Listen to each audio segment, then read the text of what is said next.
Alrighty guys, welcome back to another one. As you can see by the title, we're going to shoot some sterling 28 gauge slugs today. They say they weigh 2/3 of an ounce somewhere, but they're not 2/3 of an ounce. These are a 1/2 ounce slug, if I remember right. The tail wad brings it up to, I think it was 0.58. So again, nowhere near the, I just noticed something. This box says TSS. Huh? Or it says ounce and 5/8 anyway. Look at that, guys. 28 gauge, and then it says 18 grams, but underneath that it says 1 5/8 ounces. That's weird. 70 millimeter, 2 3/4 inch. Muzzle velocity is 1460. I wonder if we'll see that. We do have a 28-inch barrel. And here's what the slug itself looks like. I mean. Pretty cool. But here's the box, and here's the slug. We're doing groups of 3 out of the sled, and then he's going to offhand 3 more. There is a 8-inch square. Those things look rough. Maybe you can see it down there now. 8-inch square down there in blue tape. Yeah, they're not very. Those things look rough. They're not very attractive, are they? No, show that thing. It looks like. Oh, there's one in there. It's way worse. The ink is You can see it. It's like physically raised up off the plastic. It's so heavy on there. It looks like it's finger paint. Yeah.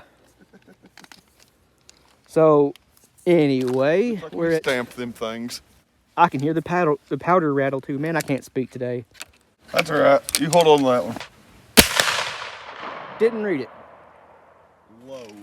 Low. Oh, battery. We just filmed a short video and it worked just fine. It went low.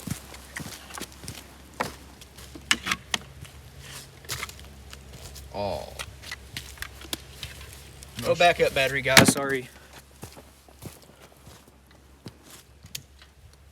I'm gonna hold the same point I aim. As long as they all go right there, we'll be good, right? Yeah.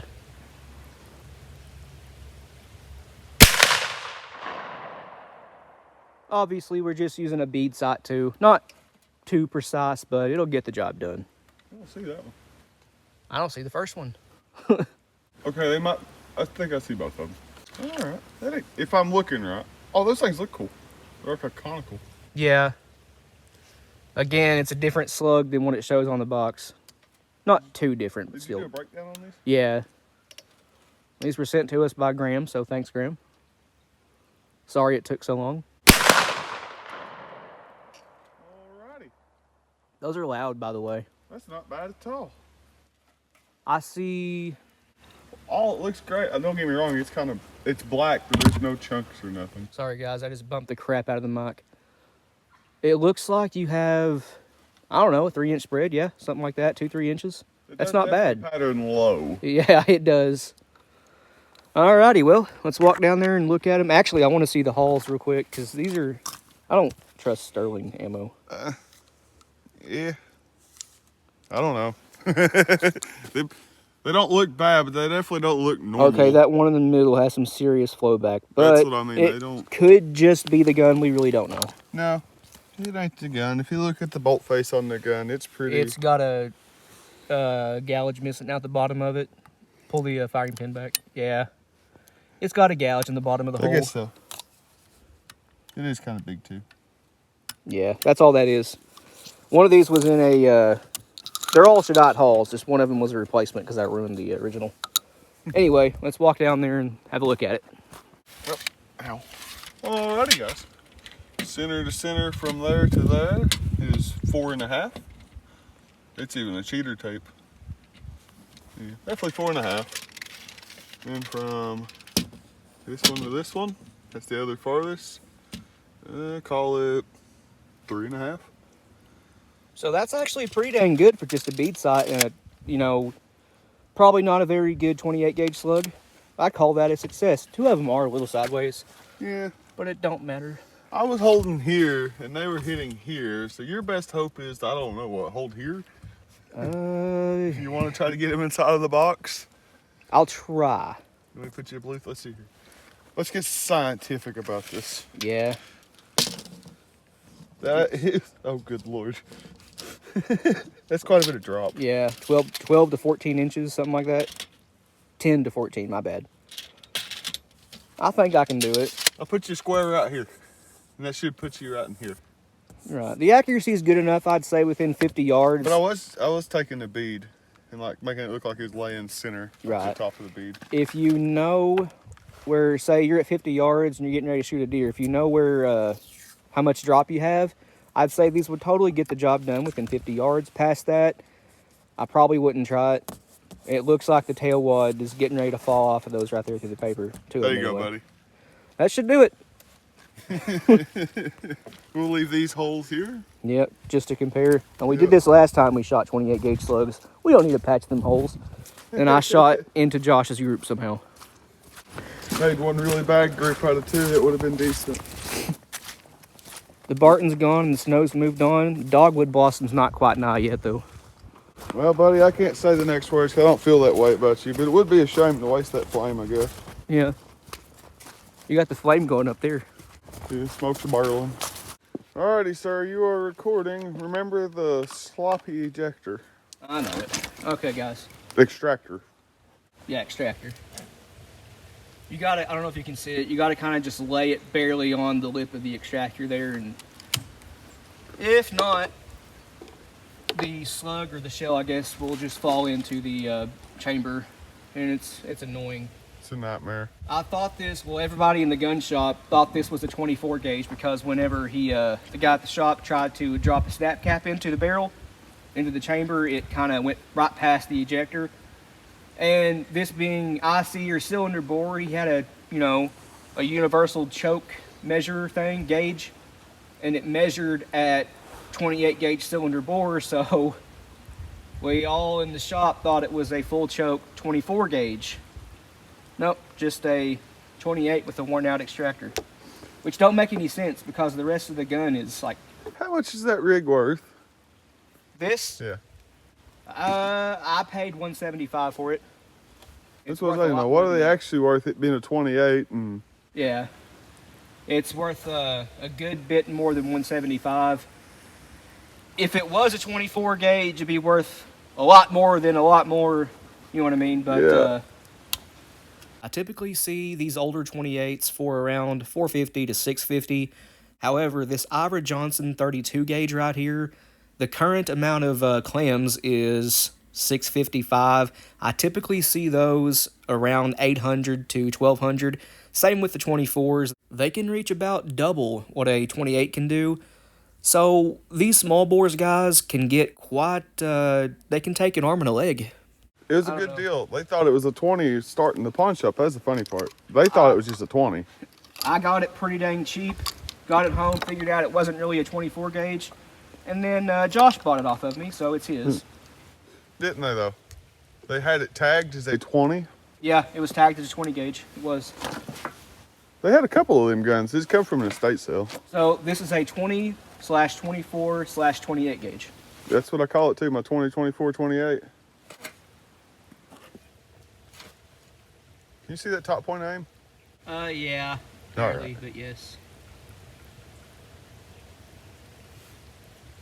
That's okay. I got a good reference.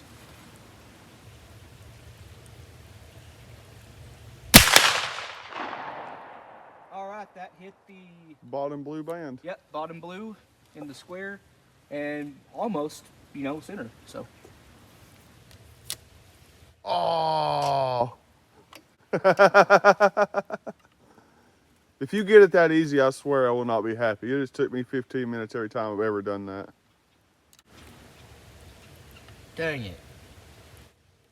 Watch, watch. Keep it held up like that. We were just talking about that too. There's an Allen key right there. Oh, we got it's it. not that. You got to push down on the extractor as you raise up on the shell, and I found it's easy to put a knife over. Not hard now, very finessely, just slightly. This seems to do the trick. Okay. We ready? Yeah. All right.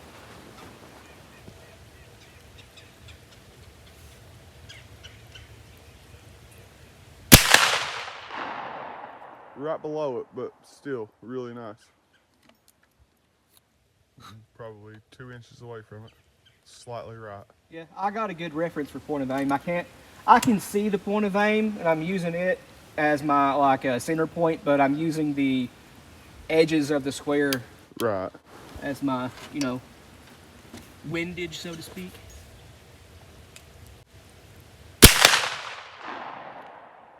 Another really good pattern. Looks like Whatever it mimics powder this mine. is, smells amazing. Yeah. That pattern looks like it mimics mine almost. Mimics yours? Yeah. Nice. Maybe a little bit tighter. Okay. Definitely would get the job done on a deer at this far. Set up can an old only blind see- or something. And Yeah, for sure. I can only see one of my holes, but no. I see the others now. You got to kind of rock your head back. one in the blue, Catch. one up above the blue on the right, Yep. and one directly below it, just about the width of the blue on the right. You got to kind of turn your head just right and move it, catch the light through the hole. Yeah. They're tiny. They ain't like these 12 gauge slugs we shoot all the time. Anybody seen behind me, they probably look like I'm drunk standing back here behind the camera because I'm slightly swaying back and forth looking Yeah. at the light coming through it. I gotta say though, that powder smells really nice, and there is not a speck. No, like I said, there's carbon in the barrel. It's definitely black, but there's no chunks or anything like that. It is clean. It's just a little bit carbony, like you said. The European powders, they must be some pretty good stuff, because that's nice. It is nice, especially for a small bore, so to speak. Yeah, I'd say they are running close to the advertised 1460. They're getting there like that. Oh yeah, it's very snappy. Ready? Okay, guys. Center to center. Mine is 2 7/8 by 3 1/2. 2 7/8 by 3 1/2. So my top hole right here, it looks like the tail wad is getting ready to fall off that slug. So I would not push these past 50 at all. But inside 50, I know we're at 42, but it's just 8 yards. These are a really good option. They are pretty accurate. Guys, we're just using a bead sight, and we're able to get, you know, pretty decent groups. So I feel like if we had a 28 with the scope on it, or at least a red dot, these would be a lot better. But we ain't got one yet. Hatfield. The Hatfield, I can stick a red dot or a scope on it, Yes. but that gun is just so picky. It'll be all right. I guess for single shots it'd be all right, wouldn't it? Yeah. You could just weld the gas port shut and, you know, straight pull bolt action. I might have something where we could do that with. That's what I want to do to it. Ditch the semi-auto. We'll call it the California Convert. California Convert. California compliant. Yeah. Even though- Anyways, guys. But anyway, yeah, these are doing really good. Josh is going to try to offhand his next 3. We got 1 left over. Yeah. Alrighty. Alrighty. In the sake of not having to stand up and try to move everything dramatically and everything else to do this, I'm going to sit down and offhand them, which, like Ty was saying anyways. Hey, I noticed something. What? Somebody's tried to build this thing up. This ain't the right. Yeah, it's not even at all. That's a replacement. Somebody's took like a 20 gauge and it's been brazed. It looks like it's ground down and stuff too. Yeah. Anyways, just like when you're hunting, you know, generally speaking, you're sitting down, so. Bend the shell. That was weird. Double click? Yeah. Yep, I don't know why it's doing that either. Anyways, I'm gonna sit down and try this. Your 16 does the same thing though, so. Where'd that go? Don't see it. Me neither. This might be a bad idea, folks. Nah, it's more realistic. You ain't got a lead sled when you're hunting. Well, I'm sure some people do, but not everybody. Why are you? It just started that. That's new. That double click, it's always done that. Well, dirt kicked up in the same place, so. Well, that's good, I suppose. I'm not feeling very confident about these ones. I think I see one, and it's like an inch to the left of point of aim, or the, you know, center dot. That's what I was thinking, but. And if so, that's pretty dang good. As long as they're all in that 8-inch square.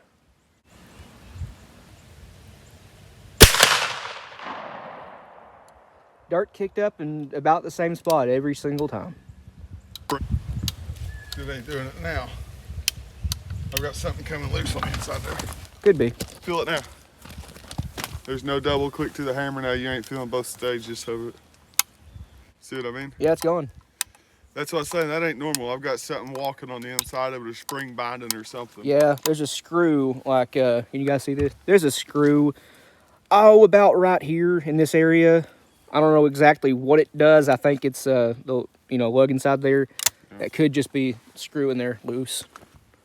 You'd think it'd be a pain in the butt to take these things apart, and you'd be right, 'cause everything's encased inside of that steel frame, and you've got very, very, very little room to get in there. Maybe that's why they switched to the 94C style. The short tangs. Yeah, like my double. The guts are exposed when you pull the stock off. Yeah. See, this one here, you pull the stock off, and you just got ports that are Yeah. this long. You have like an inch of visibility inside the gun. Oh, they're fun. That's why I was like, no, not this. We Anyway, went through this. let's check those out. Yep. I can confirm these are moving pretty dang quick. Oh, yeah. Because they're hitting, not the backstop, but they're hitting the field over there, that second field, like you blink and you'll miss it. Okay, I've got one flyer, it looks like. No, I've got 3 inside that. I've got 2 anyways inside of the Yeah, box. 2. And 1 low. About the same. Yeah, not much of a difference. That's it opened up maybe a couple inches. For offhand, that's with the bead sight, pretty good. That's something we don't do is shoot offhand. No, I'm generally speaking, when we do, it's usually him. I'm worse at it than him. But hey, that one there would have done the job. That was my first shot. And then I couldn't see these 2. I was just going on good faith. Right. That one would have got the job done too. Yeah. That'd been a little low. That'd been bottom of the lung, yeah. back of the lung maybe. And that would have clipped him in the leg. That'd have been broken ankle. Hurry up and run up on it and stab it. I'm out of shells. All right, let's measure that real quick. I only got one hand. Yeah, you're good. Again, it looks like the middle one, the tail wad's about ready to fall off a bit. Let's see here. So it looks like we have 8. 8 by 5.5. Yep. Not horrible. Not great. Not great, not horrible. Again, you guys seen it. They performed a whole lot better out of a sled. And again, with a optic, or at least the red dot, I'm positive. Blade side even. Yeah, a legit rear sight, something. These would do a whole lot better, especially if you took them apart and maybe contact cemented the tail wad to the slug. That way they won't fall off, because they're a very, very, very loose fit. But I don't know. That might extend the range a little bit on it. For sure. I like these though. They're pretty decent. For what they are, yeah, they're the best Sterlings I've seen yet. For sure. I mean that wholeheartedly. The Tornado slugs, utter junk. Worst slug on the market. The 12 gauge mini slugs aren't too bad. They group about like that group when he just laid down out of the sled with an optic, out of a rifled barrel or a smooth bore. They say rifled barrel as well. It don't matter what kind of barrel you use. That's about what they do. They're not horrible, but these are better. These are better than both of Sterling's. Well, the ones we've tried anyway. They're better than the 12 gauge slugs, Tornadoes or minis. Yeah. These remind me of a round ball.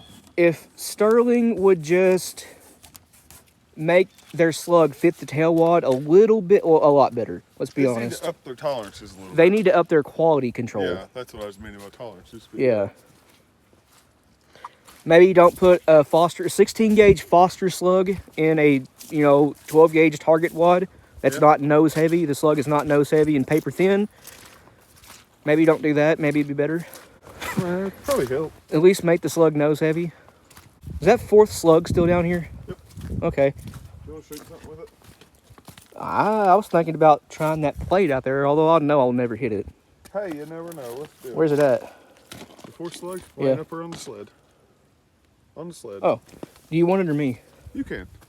All right, here you go. Well, let's step over this way so you can get a good angle on the plate. Yeah. Oops, sorry guys. Yeah. Y'all see the white dot? Oh, you can see it. These seem to hit, the windage is pretty all right on them. Right above my fingertip, that white dot down there. If I get lucky with holdover, it stands a chance of hitting. Yep. Not even close. Nope, but it's fun. Oh well, it was worth a shot. Maybe it wasn't. I don't know. Hey, well, any closing thoughts? Again, I kind of like the slug. It's not bad at all. I love this gun. I love 28 gauge. I love shooting. I don't know how I feel about you guys though. Thanks for watching, guys. Yeah, see ya.